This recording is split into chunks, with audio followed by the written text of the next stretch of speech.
The Bengals have gone defense with their first 3 picks in the 2023 NFL Draft, but they have 5 selections on day 3. Let's get into exactly who they could pick, the positions they're targeting, and so much more right here on CBT.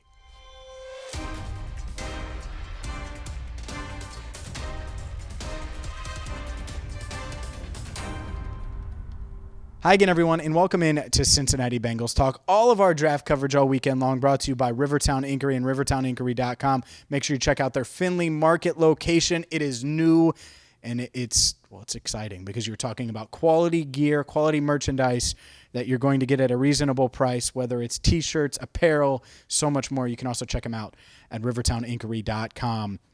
Day 3 of the draft. The Bengals have picked 3 defensive players.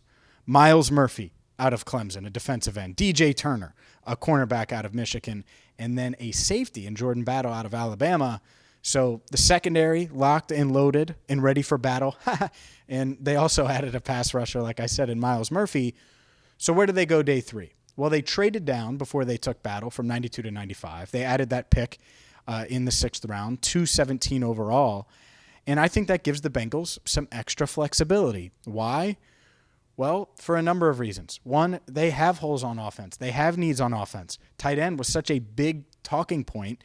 And while I don't think they were in on some of these tight ends that people expected them to be in on, specifically Darnell Washington, I think that the Bengals would love to get a guy that they could develop. You know, is it a Will Mallory out of Miami? Maybe a Josh Wiley out of the University of Cincinnati?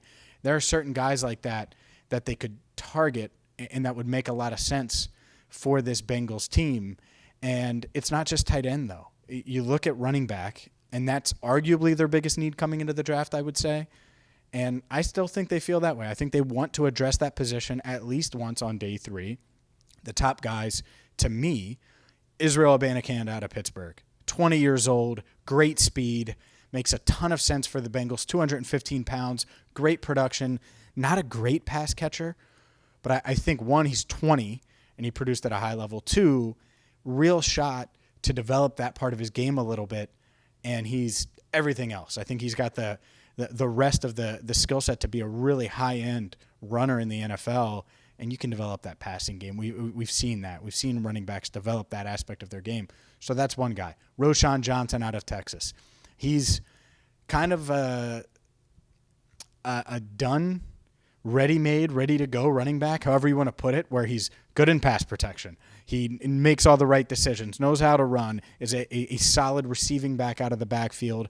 Could get a little better at that, but is solid and doesn't have the tread on the tires that some of these other backs have. So that one is certainly a name to keep in mind. I would imagine both of those guys would be 4th rounders. So if the Bengals were going to take one of them, maybe at pick 131, early day 3. We'll see. Maybe not. This draft has been pretty unpredictable, so you never know.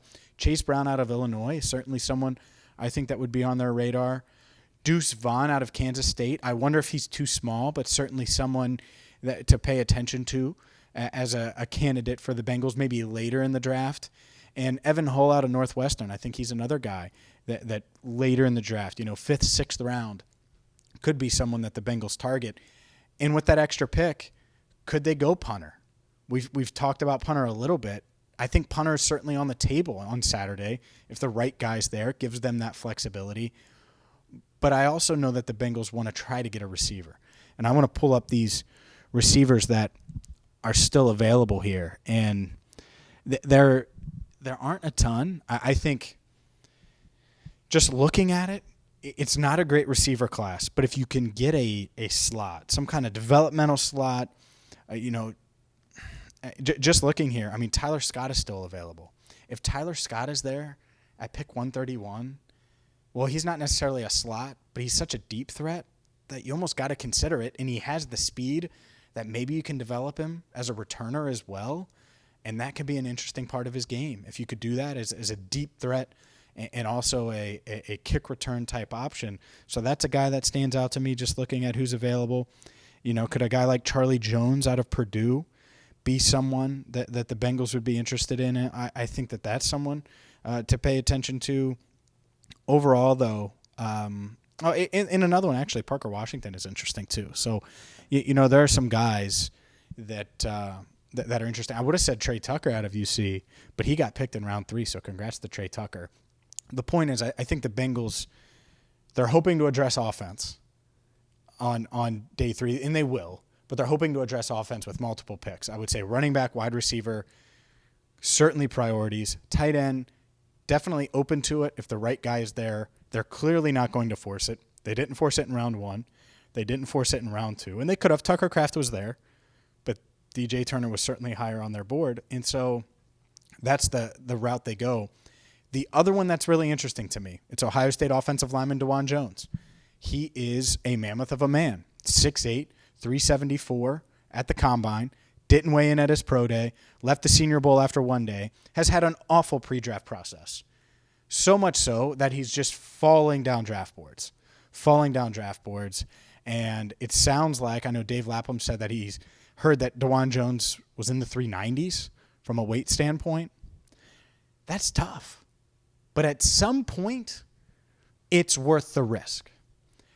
And I wonder when that is for the Bengals. Is it at pick 131? Is it another round later with their 5th round pick at 163? At some point, it's worth it. Does the extra pick in the 6th round make you more likely to take Jones with 163? Or make you more likely to take him at 131 because you know you have 4 more picks? It's interesting. I don't think that it's super likely just because they've passed on him 3 times already. And if they loved him, they would have gotten him. And instead they got players that were at the top of their board.